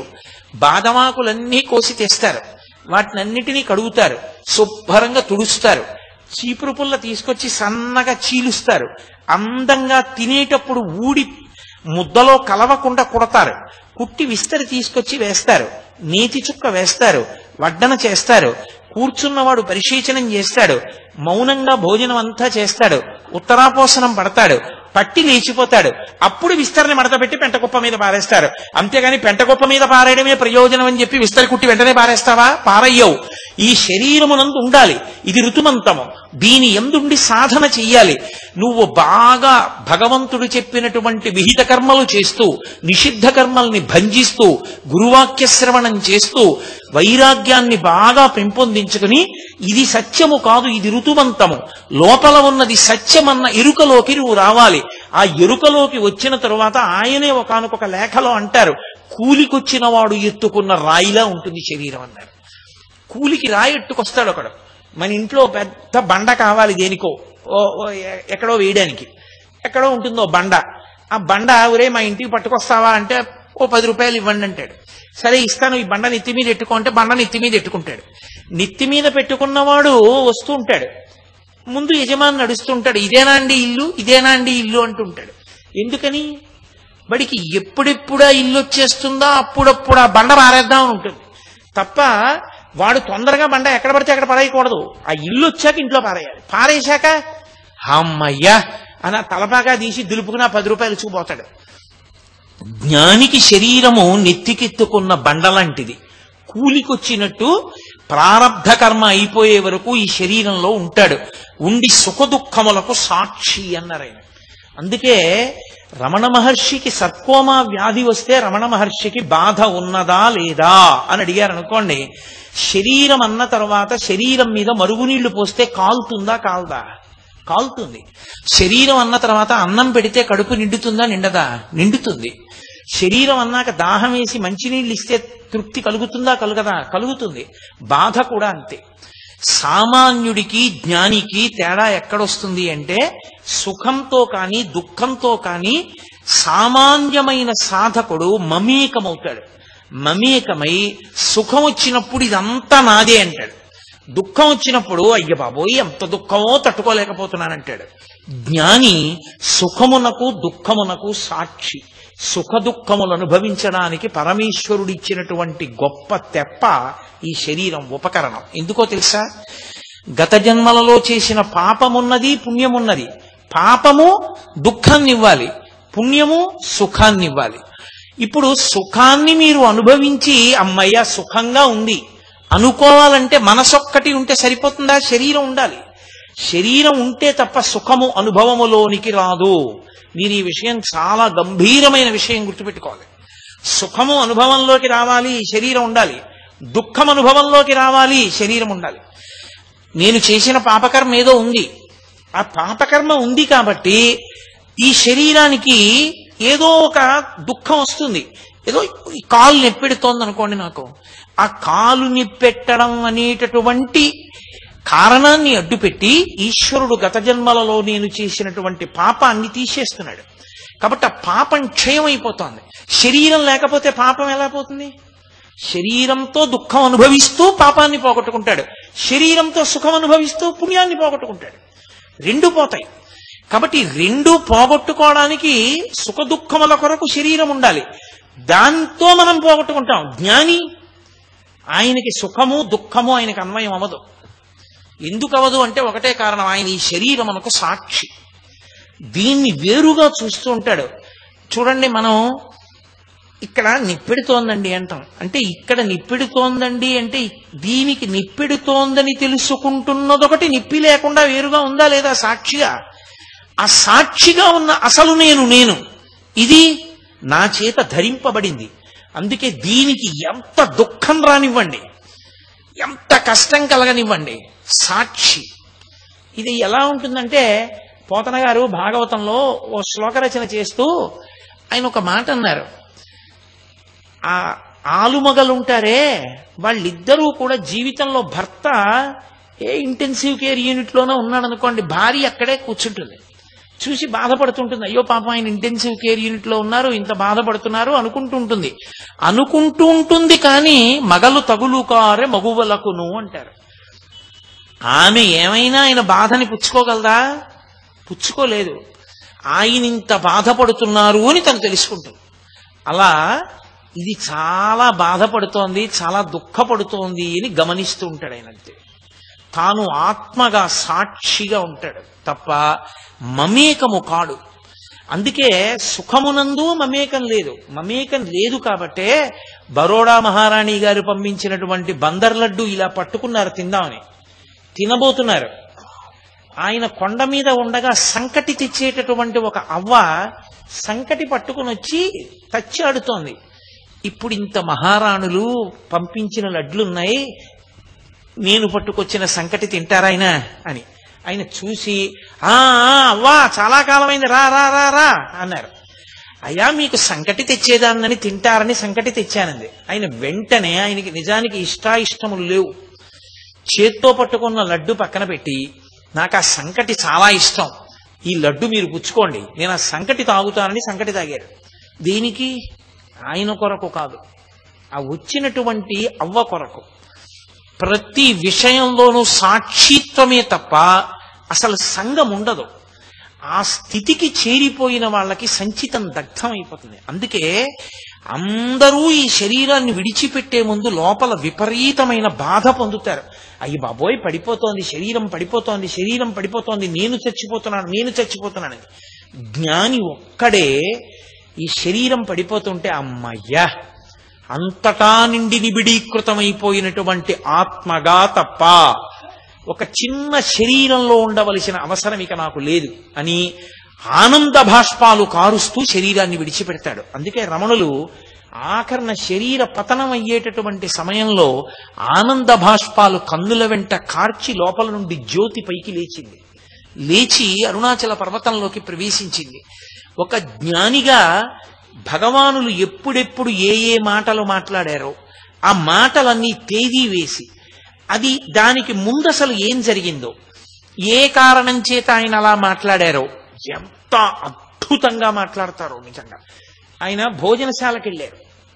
ఆయన భోజనశాలకి వెళ్ళడం అంటే ఆయన ఏదో పీఠాధిపతి, ఆయన ఆశ్రమాధిపతి, అందుకని ఆయనకి వేరుగా భోజనం పెట్టడం అలా ఉండదు. ఆయన కూర్చుంటారు అందరితో పాటే దర్బార్ హాల్లో. గంట వినపడుతుంది, అందరూ భోజనానికి వెళ్ళాలి, ఆయన భోజనానికి వెడతాడు. ఆయన ఇలా కూర్చున్నారు భోజనానికి. ఎదురుగుండా పాపం ఆయనకి కీళ్ల నొప్పులు వచ్చాయి. కీళ్ల నొప్పులు వచ్చాక ఇలా కూర్చోవడం మానేసి కాళ్ళు చాపుకుని పక్కకి తిరిగి అన్నం తినేవారు. ఎదురుగుండా విదేశాల నుంచి వచ్చిన వనిత ఒక ఆమె కూర్చుంది. ఆమె కూడా కాళ్ళు జాపింది. కాళ్ళు జాపితే అవి రమణ మహర్షి వైపు వచ్చాయి. ఆ ఎదురుగుండా వడ్డన చేస్తున్న వ్యక్తి అన్నాడు, కాళ్ళు మడుచుకో, అలా కూర్చోకూడదు అన్నాడు. వెంటనే రమణ మహర్షి ముందు కాళ్ళు మడుచుకున్నారు.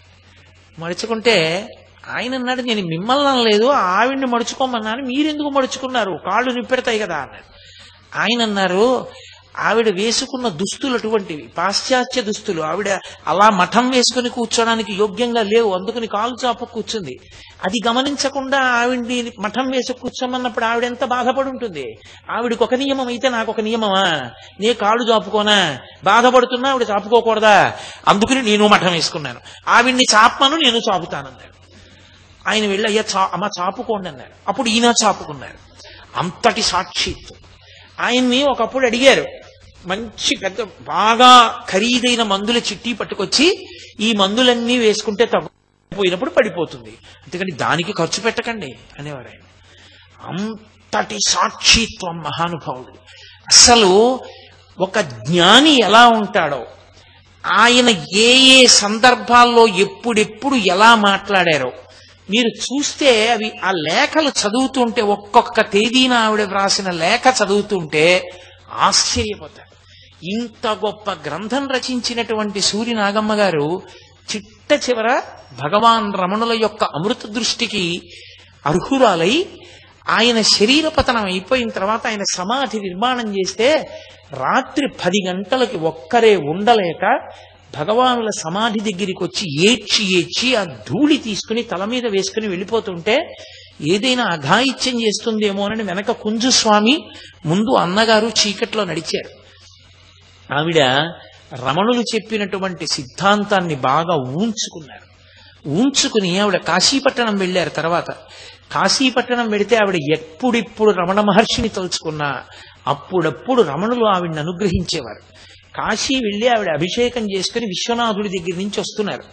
అకస్మాత్తుగా అక్కడ కాపలా ఉన్న వ్యక్తి లేచన్నాడు, అమ్మా చాలా వెండి సామానుంది గర్భాలయంలో, ఇప్పుడే నేను ఒక చిన్న పని మీద వెళ్ళవలసి వస్తోందమ్మా, అకస్మాత్తుగా మీరు ఇక్కడ కూర్చుంటారా అన్నాడు. మీరెవరు ఏమిటి అని అడిగాడు. విజయనగరం దగ్గర, మేము అక్కడ విజయవాడ దగ్గర ఉంటాం, మా వదినకి అస్వస్థత కలిగి కాశీ వచ్చాక ఇబ్బంది పడుతోంది, నేను వెళ్ళిపోవాలన్నారు ఆవిడ. అమ్మ కూర్చోండి ఇప్పుడే వచ్చేస్తానన్నాడు. ఆవిడ కాశీ విశ్వనాథుని యొక్క మందిరంలో అంతకు ముందే రమణుల్ని ప్రార్థించారు కొంతసేపు అక్కడ ఉండాలని. గంటన్నర సేపు అక్కడే ఉండిపోయి ఆమె భద్రతా విధిని ఆవిడ నిర్వహించారు. అన్నగారు కంగారు పడ్డాడు, ఏమిటి ఆలస్యమైందని. ఆవిడ ఇంటికి వెళ్ళిన తర్వాత ఎందుకు ఆలస్యమైందన్నాడు. గంటన్నర సేపు నేను విశ్వనాథుడి దగ్గర ఉన్నానన్నారు. ఎలా సంభవం అయిందన్నారు. ఇదిగో నన్ను అక్కడ ఉన్నటువంటి ఆ భద్రతా విధి నిర్వహించే ఉద్యోగి నన్ను కూర్చోబెట్టి వెళ్ళిపోయాడు, నేను అక్కడ ఉండిపోయానన్నారు. అది ఆశ్చర్యం. ఆఖరికి ఆవిడ ఎంత స్థితిని పొందారంటే, ఒకానొకప్పుడు భోగీశ్వరాలయంలోకి వెడితే జంట నాగులు తల కింద పెట్టి తోక పైకి పెట్టి ఒక కర్ర నిలబడినట్టుగా నిలబడ్డాయి. అర్చకుడు లోపలికి వెళ్లి అభిషేకం చేయడానికి భయపడ్డాడు. సమస్త జీవుల యందు భగవానుడు ఆత్మతత్వాన్ని చూసేవారు. ఆయన ఇప్పుడు ఒకటే మాట అనేవారు, చొక్కా మారింది అనేవారు. ఆయనకి ఎప్పుడూ మాడే మాటది. ఆయన ఓ పావును చూస్తే అంతటా ఆత్మయే, ఆ చొక్కా వేసుకుని తిరుగుతున్నారు వారు అనేవారు. ఆయన పావును అది అనేవారు కాదు, కుక్కను అది అనేవారు కాదు, అంతటా బ్రహ్మాన్ని చూసేవారు. సమస్త ప్రాణుల యొక్క కోరిక ఆయనకి తెలుస్తుండేది. ఒక కుక్కకి ఒంటి నిండా కురుపులు వచ్చేసారు. అంత దూరంలో ఉంటే ఇక్కడికి కంపు వచ్చేది. దాని నిండా పురుగులు ఎగురుతూ ఉండేవి, ఎవరు దగ్గరికి రానిచ్చేవారు కాదు. ఆ కుక్క హాల్లో రమణ మహర్షి కూర్చునుంటే అనేక పర్యాయాలు ఆయన దగ్గరికి వెళ్ళపోతే బయట ఉన్నటువంటి వారు ఆశ్రమం వారు దాన్ని కొట్టి బయటికి పంపించేశారు.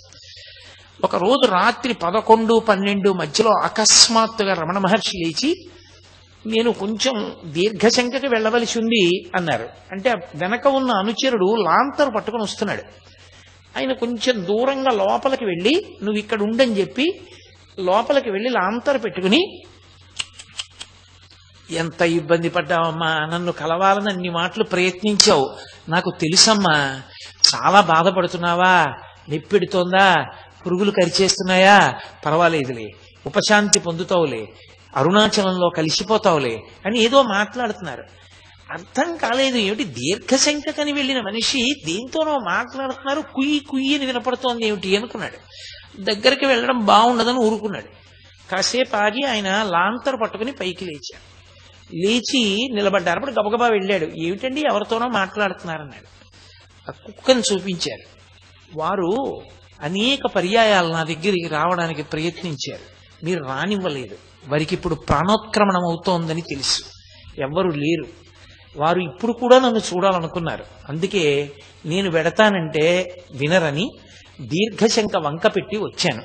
వారు నా తొడ మీద పెట్టుకుని ప్రాణోత్క్రమణమైంది, వారు అరుణాచలంలో కలిసిపోయారన్నారు.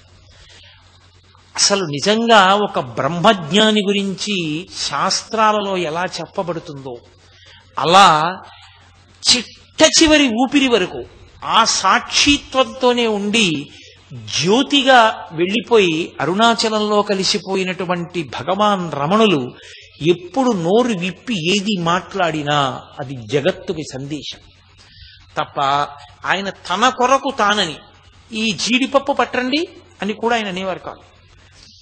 ఆయన సంకల్ప సిద్ధుడు. ఒక మాట ఆయనంటే అయిపోవలసిందే.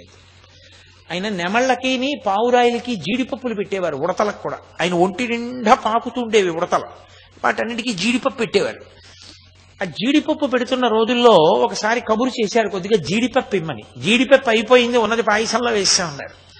ఆయన అన్నారు, ఓహో జీడిపప్పు మనకి పాయసంలోకి, ఉడతలకి జీడిపప్పు లేదనమాట. సరే, ఈసారి వచ్చినటువంటి బస్తా జీడిపప్పు ఈ ఉడతలది, మీ పాయసాల్లో వేసుకోకండి అన్నారు. అలా అనగానే ఒక వ్యక్తి బండిలో ఎవరో బలానా ఊళ్ళో ఆయన పంపించాడు, ఈ బస్తా జీడిపప్పును ఉంచుకోమన్నారని చెప్పి దింపి తీసుకొచ్చాడు. ఓసారి కరక్కాయలు అలాగే జరిగాయి. కరక్కాయలు అయిపోయాయి అన్నారు. ఓ కరక్కాయలు అయిపోయాయా, ఈశ్వరుడే చూస్తాడులేండి అన్నారు. కరక్కాయలు బస్తాలు పెడుతున్నటువంటి బండిలో బస్తాలకి కన్నాలు పడి కరక్కాయలు కింద పడ్డాయి. పళనిస్వామి కరక్కాయలన్నీ ఏరుకుంటూ సంచిలో వేసి పట్టుకొచ్చాడు. ఆయన నోటి వెంట ఒక మాట అంటే అయిపోయేదంతే. కూర్చుని ఇలా తవ్వితే రమణ బాగా వచ్చేసిందంతే. పరబ్రహ్మమై నిలబడ్డారు ఒక గురువుగా. ఆయన నోటి వెంట వచ్చినటువంటి మాటలు వినకపోతే అసలు మనుష్య జీవితానికి సార్థకత లేదు. ఒక మనిషి జీవితానికి సార్థక్యం ఎప్పుడు అంటే గురువాక్య శ్రవణము చేతనే. మహాజ్ఞాని అయినటువంటి భగవాన్ రమణుల నోటి వెంట వచ్చిన మాటలు అతి సాధారణమైనటువంటి తెలుగు భాషలో చదువుకోవడానికి అవకాశం ఇచ్చి రచన చేసి తన జీవితాన్ని పండించుకుని కొన్ని కోట్ల మంది జీవితాల్ని పండించిన భాగ్యశాలి సూర్యనాగమ్మ గారు. ఆ తల్లి కాపరం చేసిందే లేదు, ఆజన్మ బ్రహ్మచర్యం. 11వ ఏటనే భర్త చనిపోయాడు. అయినా సరే ఆవిడ రమణ మహర్షిని అనుగమించి తన జీవితాన్ని ధన్యం చేసుకుని అటు సూర్యవంశం వారిని తరింపచేశారు, ఇటు తన పుట్టింటి వారైనటువంటి దోర్బల వారిని తరింపచేశారు.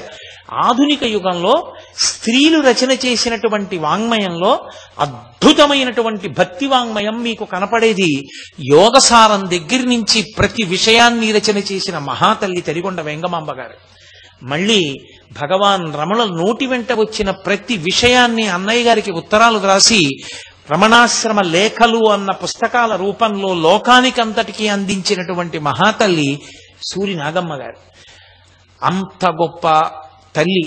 కాబట్టి ఇవాళ నేను కేవలం సూర్యనాగమ్మ గారు రమణ మహర్షి ఆశ్రమ జీవితము, ఆమె ప్రత్యేకించి ఆమె లేఖల ద్వారా ఈ జాతికి చేసినటువంటి మహోత్కృష్టమైనటువంటి సేవ, ఈ విషయానికి మాత్రమే కట్టుబడి మాట్లాడాలి అని నేను అనుకున్నాను. వాటి ప్రయోజనాన్ని గుర్తించి తదనంతర కాలంలో ఆ పుస్తకాలు ఇంగ్లీష్లో కూడా ట్రాన్స్లేట్ అయ్యాయి. ఇప్పుడు ఆ పుస్తకాలు ప్రపంచవ్యాప్తంగా కొన్ని కోట్ల మంది చదువుతున్నారు. అంత గొప్ప పుస్తకం. మీరు ఎదర రమణాశ్రమానికి యాత్ర చెయ్యబోతున్నారు కనుక వచ్చేటప్పుడు ప్రతి వాళ్ళు తప్పకుండా 2 పుస్తకాలు తెచ్చుకునే ప్రయత్నం చేయండి. ఆ 2 పుస్తకాలు చదవకపోతే అసలు మీకు జీవితంలో ఏదో ఒక గొప్ప విషయాన్ని తెలుసుకోవడంలో మీరు వైక్లభ్యం పొందినట్టు. కృష్ణ భిక్షు గారు రచించినటువంటి శ్రీ రమణ లీల, సూరి నాగమ్మ గారు రచన చేసినటువంటి రమణాశ్రమ లేఖలు, ఈ 2 పుస్తకాలు తెచ్చుకొని మీ ఇంట్లో ఉంచుకొని మీరు చదవండి. నన్ను నమ్మండి, ఆ 2 పుస్తకాలు చదివిన తర్వాత మీకు తెలియకుండా మీరే ఎంత ప్రశాంతత పొందుతారో మీకు తెలుస్తుంది. మీ జీవితంలో ఎన్ని విషయాల్లో మీకు ఒడిదుడుకులు పోతాయో, ఎంత ప్రశాంతంగా మీరు ఉండగలిగినటువంటి స్థితిని పొందుతారో, ఎన్ని విషయాలు మీకు అనుభవంలోకి వస్తాయో. మీకు తిరువణ్ణామలైతో ఒక గొప్ప ముడి ఏర్పడి, స్మరణాత్ అరుణాచలే అంటే ఏదో బలవంతంగా స్మరించడం కాదు, అరుణాచలం ఎప్పుడు స్మరణలోకి వచ్చేటట్టు చెయ్యగలిగిన గ్రంథాలు ఆ గ్రంథాలు. అంత అద్భుతమైనటువంటి గ్రంథాలు. ఆ 2 పుస్తకాలు తెచ్చుకోండి. కాబట్టి నా ఉపన్యాసాన్ని నేను ఇవాళ ఇక్కడితో ముగించేస్తున్నాను. కారణం ఏమి అంటే, ఇవాళ పద్మశ్రీ శోభానాయుడు గారు సభలోనికి వచ్చారు. ఆ తల్లి రావడం బహు ముదావహం. ఆ జ్ఞాని యొక్క జీవితంలో ఆశ్చర్యకరమైన సందర్భాలు కొన్ని ఉంటాయి. అన్నిటికన్నా మనకు అసలు అర్థం కాని విషయాలు కొన్ని ఉంటాయి. మీకు రమణాశ్రమ లేఖల్లోనే కనపడుతుంది. కింద తిరువణ్ణామలైలోంచి ఇంట్లో పెద్దవాళ్ళని అడిగి బిస్కెట్లును చాక్లెట్లు కొనుక్కుని పిల్లలు కొండెక్కేవారు. కొండెక్కి విరూపాక్ష గుహలో ఉన్న రమణ మహర్షిని పిలిచేవారు. ఆయన వెళ్లి వాళ్ళందరి మధ్యలో కూర్చునేవారు. కూర్చుంటే వాళ్ళందరూ ఆయనకి బిస్కెట్లు బిళ్ళలు పెట్టేవారు. మహామహులు పిలిస్తే వెళ్లి తిననటువంటి మహర్షి వాళ్ళందరితో కూర్చుని వాళ్ళు ఇచ్చిన బిస్కెట్ ముక్కలు తినేవారు, వాళ్ళు ఇచ్చిన బిళ్ళలు తినేవారు. తిని వాళ్లతో కలిసి ఆడుకుంటుండేవారు. వాళ్ళ మాటలు వాళ్ళ వినోదం చమత్కారంగా ఉంటుంది. ఓసారి ఓ పెద్ద ఆయన వచ్చి విరూపాక్ష గుహకి ఆయన మట్టి అలదుకుంటున్నారు. గుహ గోడకి మట్టి ఒత్తుతుంటే ఆయన వచ్చి ఇక్కడ స్వామి ఎవరని అడిగాడు. నాకు తెలియదు, అటేటో పోయాడు అన్నాడు. ఆయనే రమణులు. కిందకి వెళ్ళిపోయాడు. 3 రోజులు వచ్చాడు. 3 రోజులు ఈయన గోడకి మట్టి మెత్తుతున్నారు. ఈయన్ని చూసి స్వామి ఎవరని అడిగేవాడు. అడుపోయాడు అనేవాడు, వెళ్ళిపోయేవాడు. 3వ రోజు కిందకి వెళ్ళిపోతుంటే ఇచ్చమ్మాళ్ళు కనపడింది. ఆవిడే మహాతల్లి. 38 సంవత్సరముల పైచిలుకు రమణ మహర్షికి అన్నం పెట్టింది. శరీరం వదిలిపెట్టి కోరిక తీరక రమణ మహర్షి ఆశ్రమంలో గోవు అయింది. ఆవిడ సంతతే ఎన్ని గోవులున్నాయో ఇప్పటికీ గోశాలలో. ఆఖరణ రమణ మహర్షి యొక్క తొడ మీద తల పెట్టి ఆఖరి ఊపిరి విడిచిపెట్టి అరుణాచలంలో కలిసిపోయి ఒక సన్యాసికి ఎలా భూ స్థాపితం చేస్తారో అలా చేశారు రమణాశ్రమంలో ఆ గోవుకి.